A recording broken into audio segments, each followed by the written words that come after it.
All right, you're almost done with this activity. The last thing that we need to do now is do the analysis or kind of get some talking points about what we're going to look at in this video.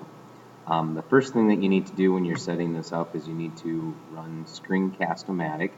So the Screencast-o-matic will actually open up and it'll put a frame that you can drag around, and that's currently what I'm using right now. So you can then press the record, but before you press that record button, you need to know what you're going to say. So you should actually go back to the document and then look at the list of the different things that motion could have happened. Okay, so go through these and then write these down in your notebook so that you actually have kind of some talking points about them. I would also do anything calculation-wise before you actually start recording as well. So the first one was, did your motion have some constant velocity? If I go back to my graph, I can see that yes, I did have constant velocity because you can see my position time graph has a nice straight line on it. If I actually look at this from my velocity time graph, the velocity in the x direction, there we go.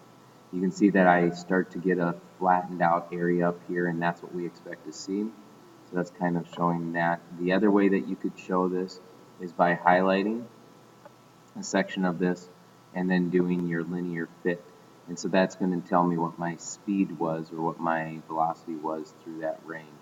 So that's kind of how you can show it two different ways. It's by talking about the slope there, and then by talking about the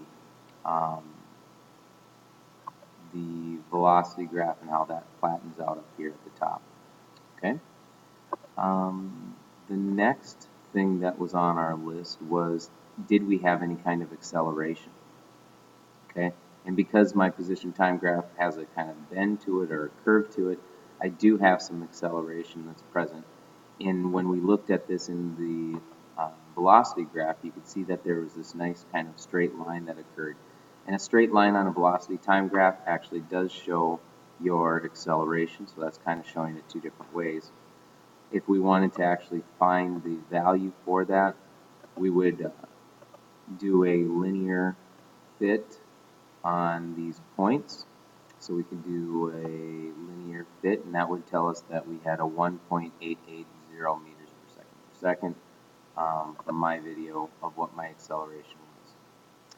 The next item on our list was, how long did the motion accelerate, and then we'll come back with the mass. So how long was I in the process of accelerating? I'm going to go back to my position graph, and this is a point where I was at rest, and so I can then go through and show that I went through 1, 2, 3, 4, 5, 6, 7, 8, 9, 10, 11, about 12 frames, okay, 12 of my points actually showed that I was picking up speed through that time. Now, if you remember, when I went to my movie options actually showed that I was at about 15 seconds per frame. So I'll want to do a quick calculation of that so that I know exactly how much time it was. Now, to give me some room on my calculations, I'm going to take this data table here, and we're actually going to press delete and just get rid of that so we have some room. And the other thing that we'll then want to do is add in a calculator to kind of use on the screen. And so you can see I have my calculator up here, and so I just brought my calculator in, and now I'm just going to do that. So it's going to be 12 frames times 1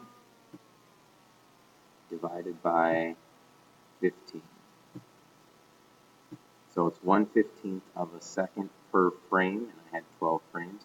And that tells me that I had 0.8 seconds, okay, which is about what I have here. So this is, my time was about 0.8 seconds of where I got to through the acceleration before I became going at a constant rate.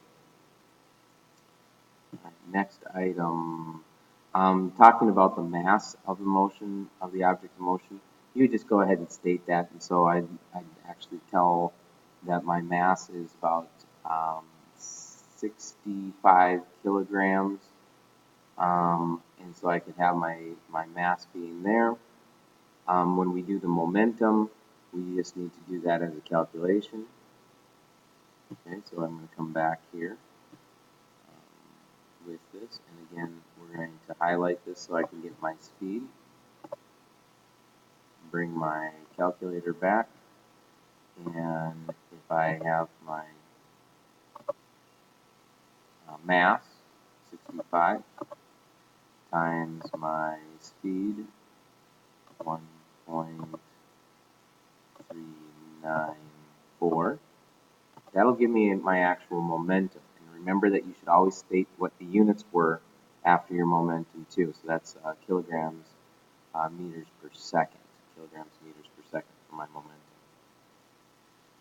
After we do that, we want to look at kinetic energy. So how much kinetic energy did I have in this?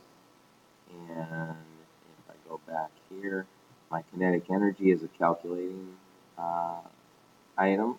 And so again, it's going to be 1/2 times my mass times my velocity squared. And my velocity was again 1.394.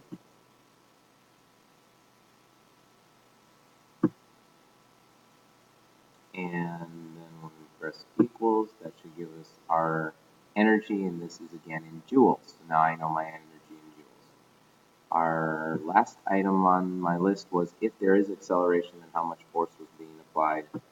So our force being applied is just our acceleration times the mass. Okay, so I have to switch my graphs now, and I have to go back and find that acceleration.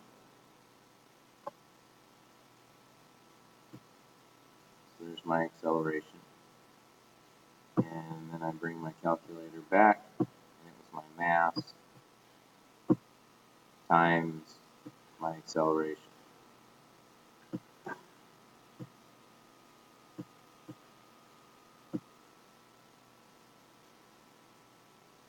Okay, and so I have 133.9 newtons of force that's being applied and getting me to walk at a constant speed. So those are the things that you talk about. You would then get done doing your recording and showing all of that, and then you take that video and you actually save it on your laptop, and then we upload it from there into Google Docs to share with me.